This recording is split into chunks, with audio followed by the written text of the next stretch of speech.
Hi everybody, my name is Ivana. I'm a 16 years Mii amo bartender, and today I'm going to present you a Mii amo signature cocktail that will be paired with the chef's special of the day.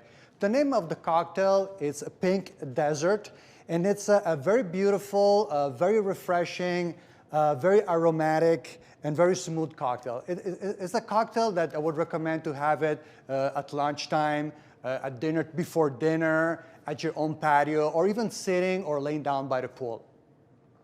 At Mii amo, over the years, I've been working 16 years in Mii amo, and we took a lot of pride at Mii amo to deliver dishes, juices, smoothies that are very tasty, but we took a lot of pride also that they would be also healthy and organic. So when it comes to all our signature cocktails at Mii amo, we always use organic spirits. So when people ask me, what does it mean to have organic spirits? Organic spirits basically means that there were no synthetics used, no fertilizers, no chemical have been used to produce the spirit. Generally speaking, when I think of like organic spirit, the flavor profile usually are very light, very flavorful, and they're very clean, generally speaking. In this particular cocktail, I'm gonna have a Blue Coat gin, and I particularly love this cocktail. You see, the bottle here is blue, and it actually represents blue collar America, and it represents the spirit of America as well. The CEO of this company actually was inspired. This company is headquartered in Philadelphia, so where our country was born. And one beautiful thing about this particular product, this particular gin, is that he was inspired by our founding fathers. Why was he inspired by our founding fathers? Because they were thinking outside of the box. They were trying to break ice. They were trying to think a little bit differently. So when it comes to this particular gin, what we are talking here is a London Dry Gin, which is a classic gin in the whole world. But you realize in America sometimes people they didn't like so much the gin. So what this CEO thought about was to create a unique gin ready for the American palate. And what he came up with was like a gin that is very delicate. It's more softer. It's more round, and it has a little citrus finish at the end. Actually, to some of my customers actually have been recommending to try for the first time gin and just have it by itself, just with a little cube, with a little zest of citrus, and people actually really surprised, and then they start thinking, oh wow, I can start actually drinking some gin going forward. So yes, then what we have is a prickly pear syrup here. Prickly syrup here is one of the most popular, most characteristic items here that we have at the resort. Prickly pear syrup comes from the prickly pear fruit, and prickly pear fruit comes from cactuses. Actually, surprisingly enough, you can find this type of plant in 48 of the 50 states in the United States, even though it's much more prevalent in the Southwest and in Arizona. It's actually one of the most interesting things about the prickly pear fruit. It is very healthy. It's very healthy. It's very rich in vitamin C, very rich antioxidant, antiviral. So something that has a lot of very powerful property for our body. So when we get the prickly pear fruit, how do we get to the prickly pear syrup? Well, you know, usually one way to do it is just like take prickly pear fruit, you juice it, and when you have the juice with equal part of sugar, you cook it, and you get the result of having a prickly pear syrup. There's also like a more thicker version of it, and with this thicker version of it, people use it to put it on ice cream. For example, here in our resort here, prickly pear syrup is very popular. We use it in the morning when people have their breakfast with their pancakes. We use it for our prickly pear margarita. We use it for prickly pear martinis. And in this instance, we're going to use it for this specialty cocktail as well. I'm going to use also some fresh lemon juice. And I'm going to use some orange bitter. one thing I would like to say about bitters in general, bitters is known principally for like when you make a Manhattan, so you add the bitters because it has that typical aromatic flavor. But one other reason that we put bitters in cocktails is because, for example, in this cocktail, this here that we have a spirit, we have a prickly pear syrup, so it's like has a very thick consistency, and we have lemon juice. So when we put bitters, it just helps to merge all the ingredients. It helps to bind all these ingredients, so it makes it more round. So, and then we're going to top it off with a little bit of Topo Chico, which is like a sparkling water. Beautiful. So now I can segue. I'm going to just actually executing the drink. There goes. So I'm going to have a little bit. I'm going to put some ice first on the glass here. There we go. Just put a little bit of ice. I already have some ice here in my little bucket here. There we go. I'm going to put. So the recipe is very simple. I'm going to use 2 ounces of gin. There we go. 2 ounces of gin, very simple. I'm going to use 1.5 ounces of prickly pear syrup. There we go. Yep, 1.5 ounces. Here we go. Perfect. 1.5 ounces. I'm going to use 2 dashes of orange bitter. There we go here. There we go. I'm going to put some sugar. And I make sure that when I close it, I really seal it really tight. And when it comes to shaking, there are a few techniques. I use my Statue of Liberty technique, which is very high. I want to shake it to the star. But essentially, when it comes to shaking, you want to accomplish 2 things. You want to really shake hard because you want to shake the drink. 2, you want to give a little bit of roundness, so you want to go round, so you want to assimilate all the ingredients. And then 3, if you want, if you mind for that, a little bit of style won't hurt either. So a little bit like this, a little bit. 12 seconds is enough.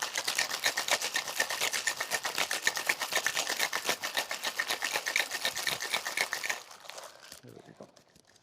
Beautiful here. A little strainer here.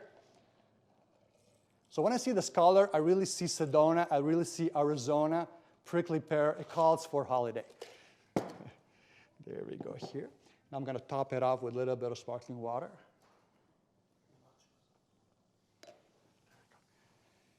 Here we go here. Perfect. And then I'm going to use a lemon. Here, for this cocktail, I'm going to use a lemon peel. One thing to know about the lemon peel is like on the lemon peel, there's oil. So I'm going to try to release the oil into the cocktail to give that flavor, that aromatic lemon peel. So just peel it, very simple.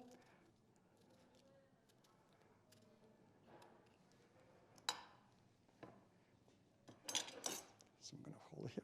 I'm going to have a little twist to this cocktail. I'm going to use a bar flame. And the idea to use the bar flame is to burn the peel. I'm going to release the oil into the cocktail, and it will give a little bit of charcoal as well. The only thing I would recommend, just use it, be careful when you use it at home. Because it's very simple. I press the button here.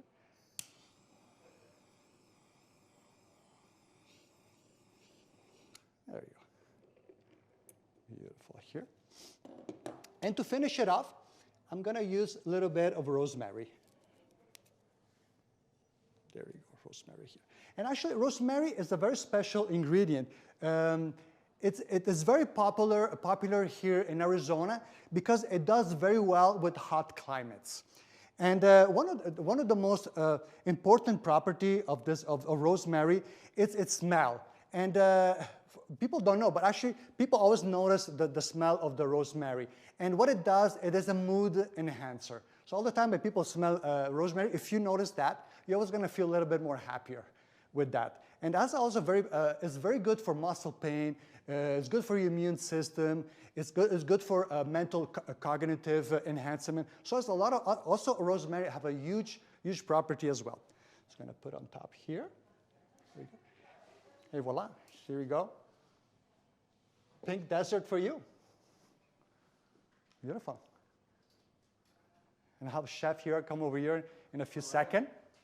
Chef? Thank you, Ivana. It looks delicious. Oh, you're very welcome. Let's give it a little try if you don't mind, okay? Cheers, everyone. Nice. Yeah, I think we left a little bit lemon juice out of the recipe, but it's still delicious. All right, okay. Thank you, Ivana. All right, everyone. Thank you for joining us. We're a bit behind, but I'm sure we will make it up to you guys.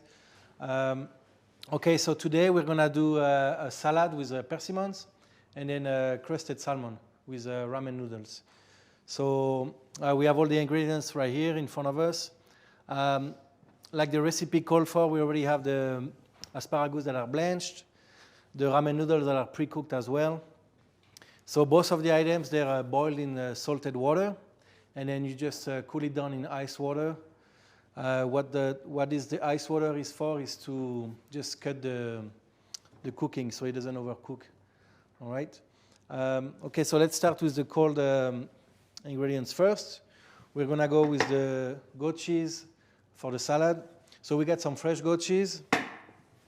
We're gonna add a bit of salt to it, some pepper, a bit of juniper powder. Not too much, this is really strong. So the juniper berries, they come from the juniper tree. We're lucky to have a few of those trees here on the resort, and that's just where we harvested from. We just need to let it dry for a bit, and then they're ready to go.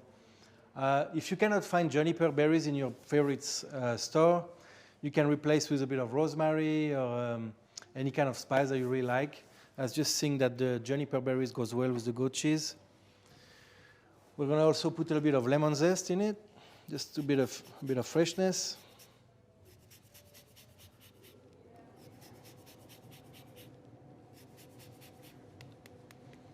Okay, and then we're going to use some Pernod. Pernod, it's a liquor from France. It's very refreshing, not too much. It's pretty strong flavor. It's made with anise. And then we're going to also use a bit of half and half, just to make sure the goat cheese is a bit more soft. And then we're going to use a fork to mix that up. So this is something you can do in advance if you're planning to have some guests at home, you know. You can do this prep ahead, like the asparagus, the noodles, and then the goat cheese as well. If you do happen to make the goat cheese in advance, just get it out of the fridge like 30 minutes before, so it's not too hard. So you can see it's nice and soft. So that's ready to go. We're going to keep it right here for now. Okay, next on the recipe, we got the miso marination that we're going to use for the ramen noodles. So for that, we're going to use some tamari. So tamari is a bit like soy sauce, but tamari is just made without the wheat compared to the soy sauce that has wheat inside. So it is actually gluten-free. And then it's a little bit more mild than soy sauce. So you don't have to use that much in it. And then we got seasoned rice vinegar right here and some canola oil. So if you don't have a big blender at home, if you have a hand stick blender, that will work as well. So we're going to start with an onion. You just want to give it a quick chop. Doesn't have to be perfect. It's going to go in the blender. There you go. And then we got a bit of salt, a bit of pepper, some cloves. So I got ground cloves. You can find the ground cloves as well as in the store. It's just maybe easier to use than the whole clove. That's very strong as well, so not too much. And then we get a bit of Dijon mustard.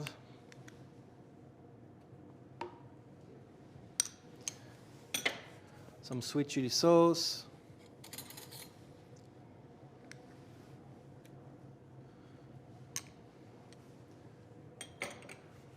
The miso paste. So miso paste, it's fermented soybeans. I'm sure you guys are familiar. In your favorite sushi restaurant, they give you a bit of miso soup. So for the tamari and the miso paste, Any Asian or ethnic store will carry it, but most of the big brand grocery store carry that as well. And then we got some veggie stock right here. You can buy the veggie stock or you can do it yourself. I do mine with onions, carrots, bay leaf, some garlic, some thyme, and I just cook it down with water on a slow simmer for like 30 minutes. And then we're just gonna blend this.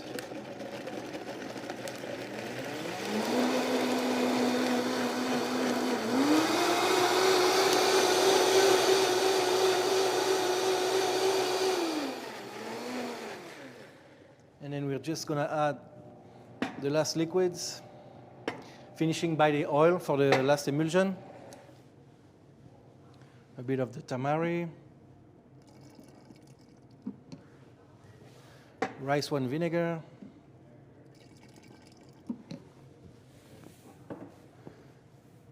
a bit of the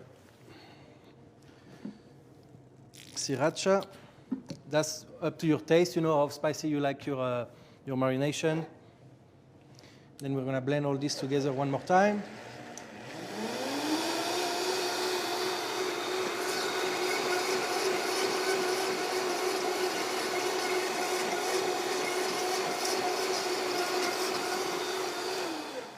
And we finished with the oil, and then you can keep that aside for when we're gonna saute the ramen noodles. Okay, next we're gonna do the pine nuts for the salad. So we just wanna torrefy the pine nuts, kind of like when you torrefy the ground coffee, your coffee beans. Okay, there you go. Voila. Nope. Okay. There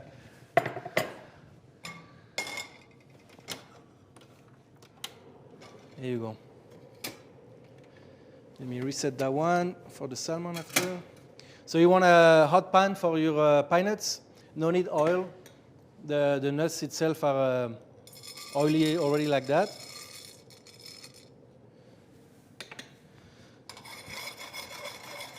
What we want to do is just to get a nice brown color on it.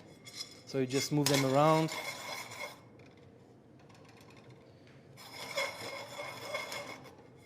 It's just to get a bit more flavor out of the pine nuts and a bit of color as well. So just be careful when you do the pine nuts. While the pan is getting hot, when it reaches full temperature, it might go really quick, so make sure you please keep an eye on it. And after, when we're going to do the salmon, right now would be a good time to preheat your oven at 400 degrees. Or like me, today I have some salmon that is a bit not too thick, so I will just cook it in the pan. So you can do that at home too, but maybe it's just a bit easier to finish it in the oven. That way you don't have to worry too much about burning it in the pan. So talking a bit about the salmon. So here in Shenmen we use a Verlasso salmon. So it's a beautiful salmon from Patagonia. It is sustainable and farm raised. It is really mild flavor and a beautiful color, as you can see. Nice and pink. It's all natural. But any salmon that you can see at your grocery store, if it looks good, it's going to be just perfect. Okay, the pine nuts are starting to getting a bit of color.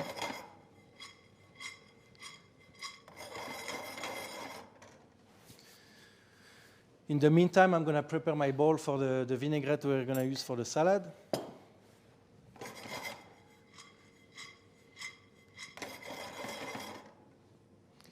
So for the vinaigrette, we got some balsamic vinegar,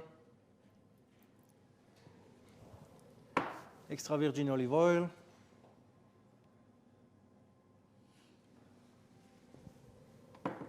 let's not forget about the pine nuts. Start to smell good in the kitchen. Salt and pepper.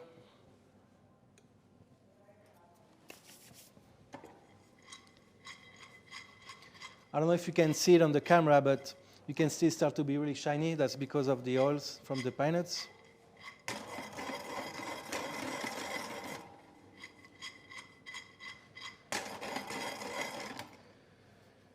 And then you can just turn off the pan when it starts to color, because the residual heat will finish the job.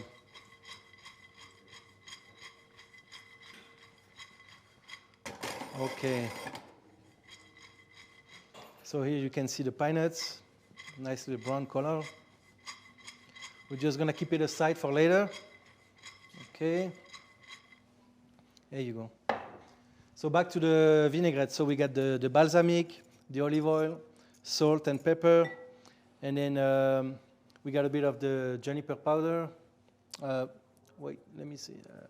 The honey, sorry. A bit of honey. That's something you can do in advance as well at home, but because of the honey, it's better to take it out of the fridge a bit in advance, or just leave it on your counter for a day or two. It should be fine. And then, yeah, the juniper powder at the end. Just mix that together. I like to just mix it by hand, so it's not a full,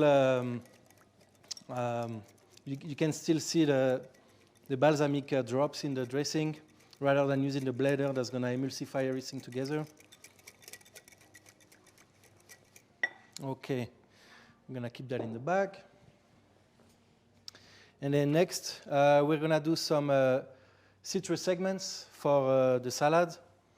So any kind of citrus that you like. Here we got some grapefruits and some oranges.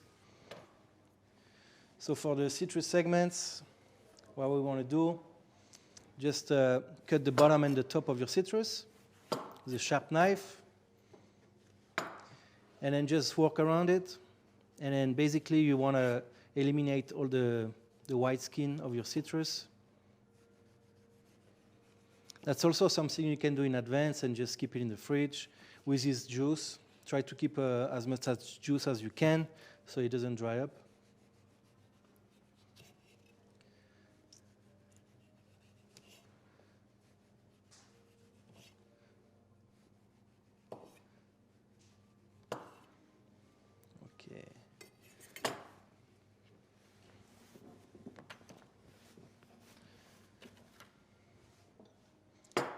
And so what you want to do, you just get each segments one by one with your knife. Be careful not to go through the citrus and in your hand.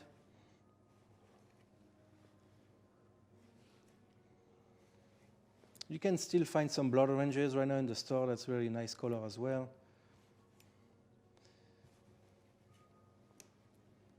And then tangerines are coming in season as well. So for the persimmon that we have right here in front of us, if you cannot find persimmon in the store, you can replace it with some tangerines that are coming up in season, or with some plums, or your favorite fruit.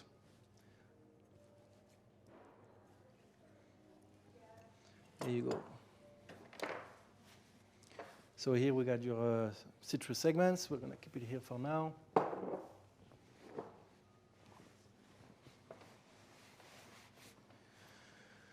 Okay. Now we're going to go with the persimmon. We're going to start to caramelize it. So persimmon, it's a fruit originated from China, and they're still the biggest producer of persimmon to this day. There's different kind of persimmon. There's the Fuyu persimmon, or the Sharon stone like this one today. They're really sweet. They have the skin a little bit thicker than an apple, so depending on which fruit you're going to pick, if the skin you feel is too thick, you can peel it off. But in that case, it's still pretty soft. So we're going to leave the skin on for this salad. So we're going to remove the stem. Just be careful.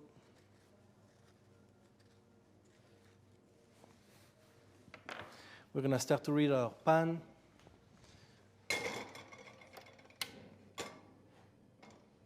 So if you get a different kind of fruit, like the plums, for example, depending how ripe they are, you might want or not to sear them, because if they're really soft, I suggest not to give it a sear or they might be too mushy. You want to keep a little bit of crunch to the fruit. So once you get the persimmon without the stem, you just cut it in half. And then each half, cut it in 4.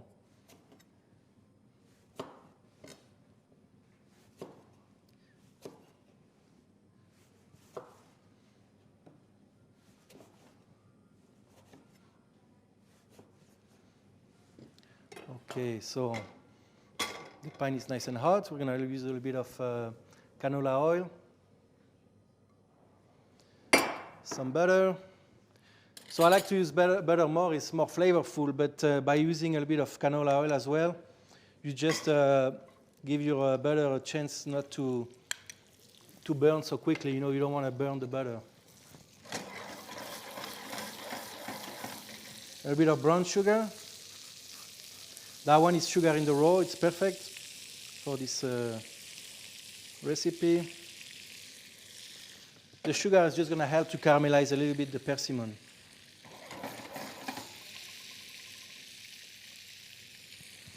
Okay, so we place the persimmon carefully in the pan.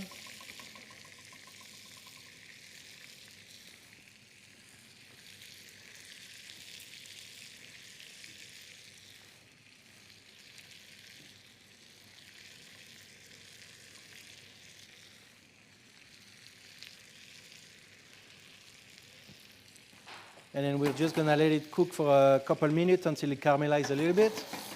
You don't want to cook it all the way to, again, not to get them mushy. You want to keep some crunch to it.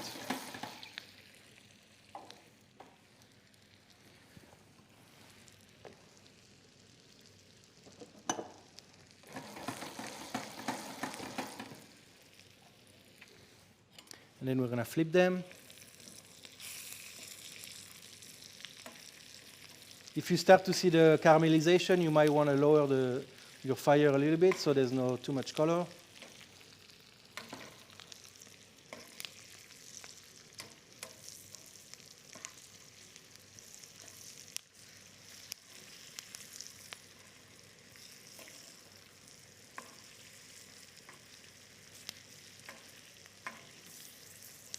There you go.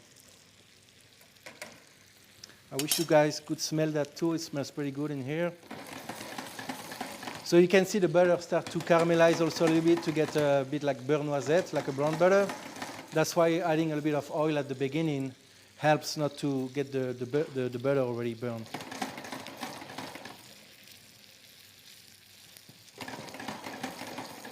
I just turn off the fire because again with the residual heat of the pan, it's just going to cook the persimmon just enough. There you go, I don't know if you can see it.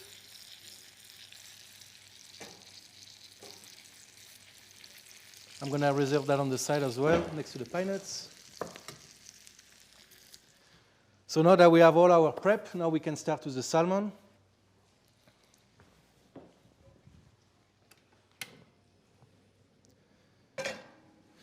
So with the salmon, you want a really hot pan to start with. That way the skin doesn't stick to the pan. But I suggest that after a few seconds of the salmon being dropped, you can lower the temperature. So you give it a nice crust without being too colored. So while the pan is getting hot, we're going to get the salmon, some of the sweet chili sauce. So the sweet chili sauce, we're just going to use it as a binder to add the panko on it.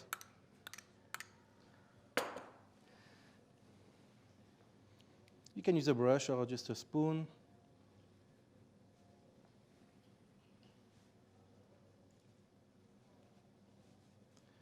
There you go. Then we're going to dip it in our panko right here, or we can just throw a bit on top. So panko, it's like breadcrumbs basically. So if you already have some Italian breadcrumbs at home in your pantry, that's fine as well. I just like panko because it's a bit of bigger crumbs. So they give a nice crunch to whatever you're coating it with.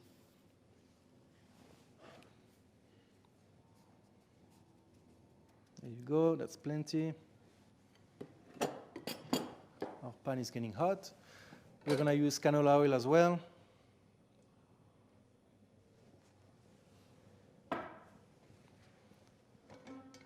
So again, you want to make sure that your pan is nice and hot for the salmon.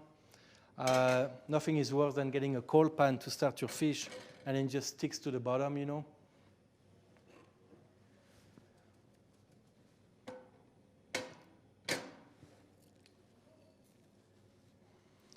And so when you drop the salmon, I don't know if you notice, I start by placing it close to me and then I finish away from it. That way, if there's any oil spillings, it will just go on the other side, not on yourself. Okay, I'm gonna make a bit of space. I still need this, I need that. Thank you. And then, of course, season. We like to season everything with salt and pepper.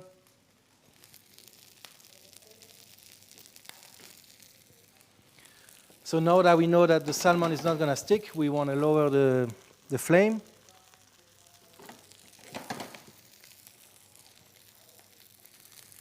I'm going to be a bit of a cleanup right here.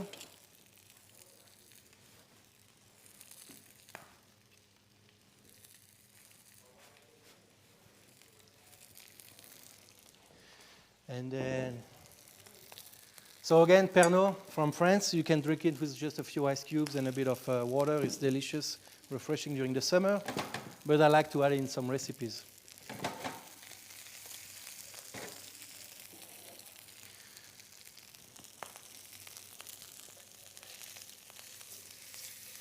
There you go. So a couple minutes on one side.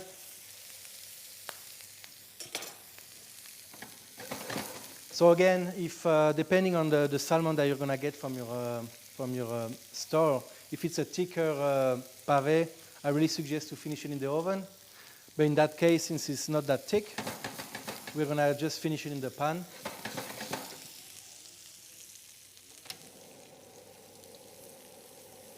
And so at 400 in the oven, depending on the thickness, between 7 to 12 minutes, depending on your likings. You know, if you want to, like myself, a nice medium rare salmon. But if you want a bit well done, I suggest like reaching 12 minutes at least.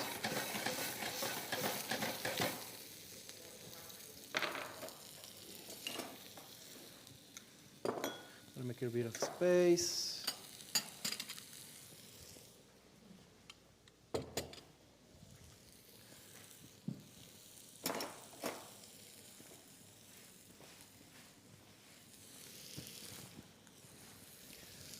Okay. So we got like maybe 4 or 5 more minutes on the salmon. So we're gonna start to reheat the ramen noodles with the shredded carrots.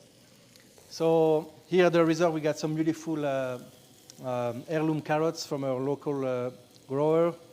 But if you just have the regular table carrots, that's fine. I just use a cheese grater and I peeled it and I use the cheese grater to do this cut right here. We have our asparagus that are pre-blanched. And then we have our Napa cabbage. So you just want to chop it thinly. If you cannot find Napa cabbage, you can use a regular green cabbage or maybe even a purple cabbage to add a bit more color. There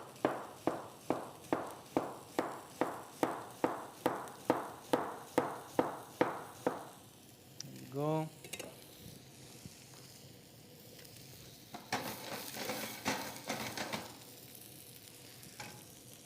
Our pan is getting nice and warm.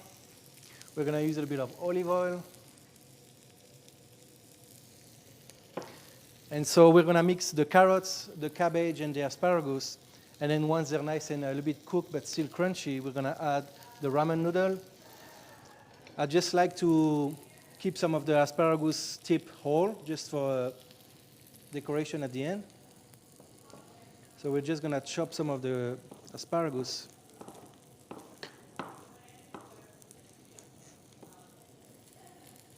And then keep our tips separate. All right. So you always want to start with your veggies that are a bit more harder than the rest. So in that case, the carrots.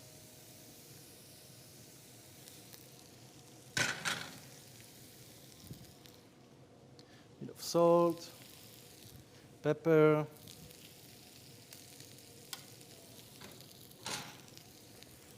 we can add our cabbage,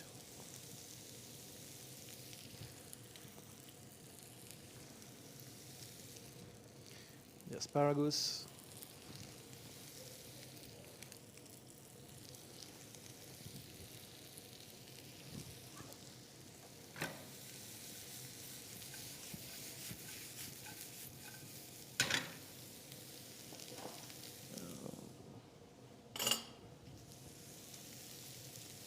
so that's where we want to use some of our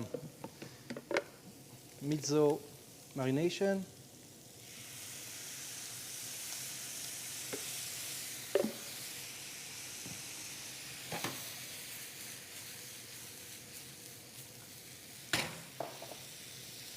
Okay, then we add our noodles.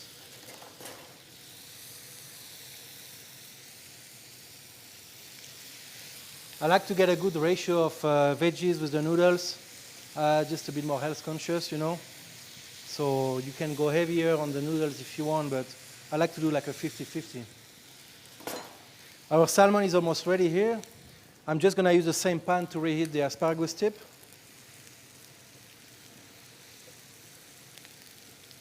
Just a bit of veggie stock to make it like a bit of a steam.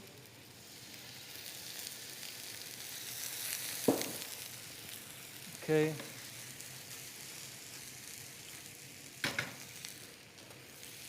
If you have a wok at home, it's even easier, but any pan will do the trick.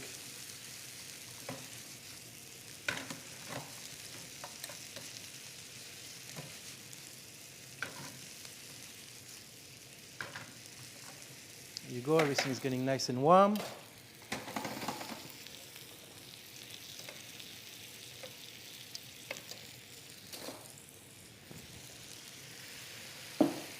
Okay.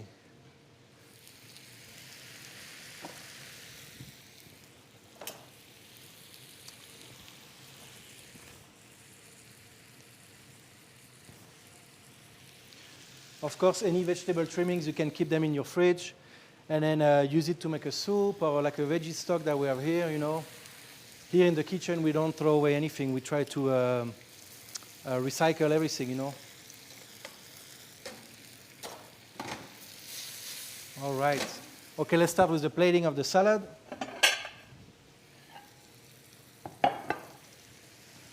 So for the salad, really depends on what you like the most, you know, or what you find the freshest in your grocery store. Here we got some baby romaine that is also local. We got some nice endives, some mixed greens.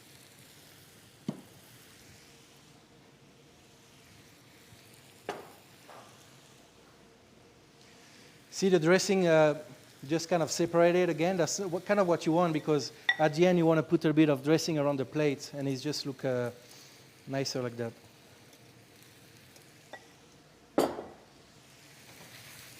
Okay, this is nice and hot. We're gonna lower it. The salmon is cooked, the asparagus are hot. So we're gonna get the goat cheese.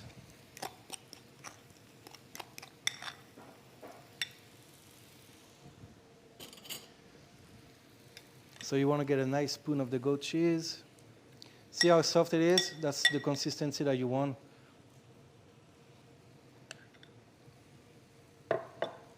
And then just do a nice smear in the plate.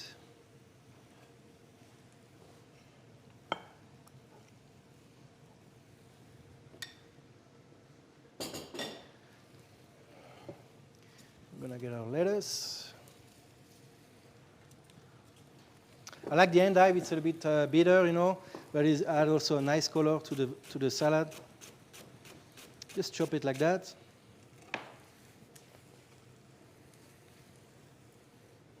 Some more baby romaine.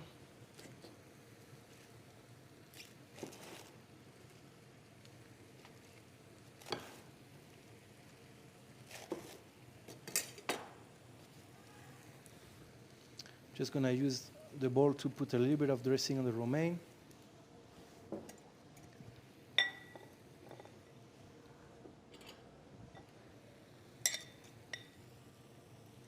just so all the dressing goes nicely inside each leaf. You don't want anything to be bland. A bit of salt and pepper.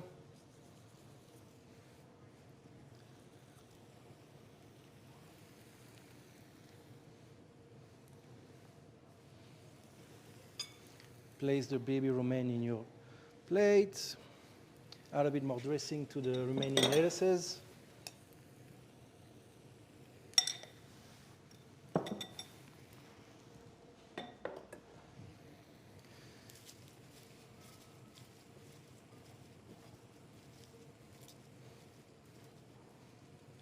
Place some right here. It's just nice to have a little bit of variety of different lettuce in your plate, you know.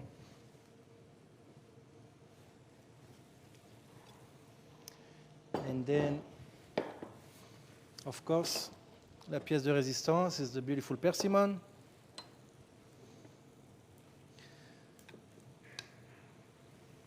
So they have a bit of caramelization and then a bit soft on the outside, but it's still crunchy in the middle, so that's what you want. A bit of different textures, you know. Talking about textures, that's why the pine nuts come in play as well. Just a bit of crunch.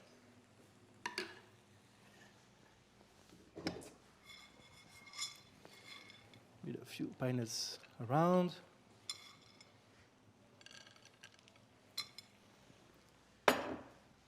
And our beautiful supremes.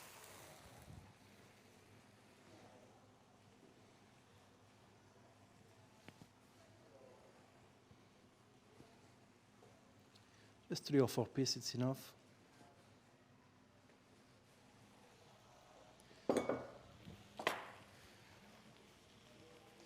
And then just a little bit of more dressing around the plate for added color. There you go. Beautiful.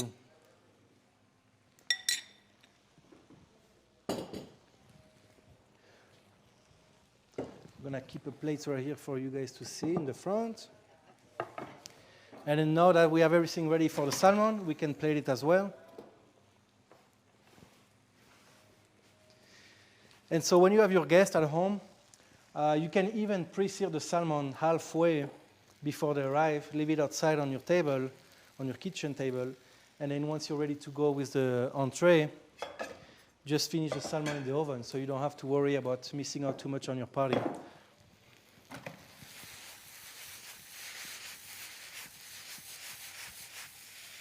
All right. You want this to be a bit more juicy.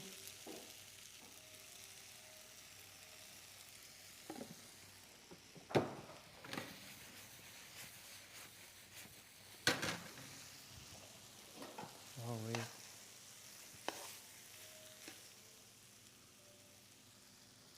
Place it in the plate carefully.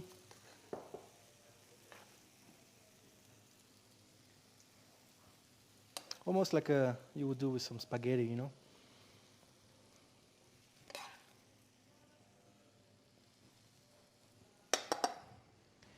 And then using your remaining asparagus tip that you kept, just place it nicely on the ramen noodles.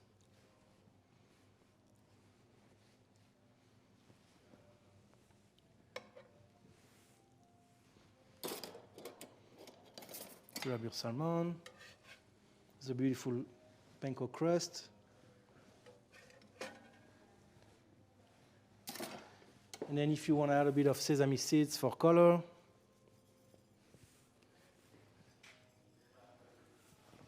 And then eventually some microgreens if you can see some in your grocery store. Here we got some micro cilantro.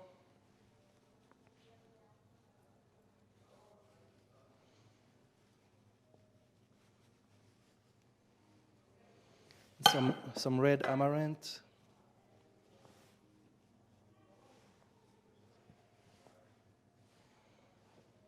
There you go. Voila. All right. So here we got the beautiful salad and your crusted salmon. Okay. Bon appétit. So nothing too complicated, you know. simple food made beautifully. That's why you will get at Mii amo, you know. And it's a lot of eclectic food from all over the world. So today was a bit of an Asian salmon and then a nice spring salad. Okay. If anyone have any question, I'll be able to answer right now. Or if there's more question, I will get back to you personally by email. All right. Well, again, thank you all for joining. That was a great time. We had a bit of time to catch up. I hope nobody got late. But yeah, thank you so much.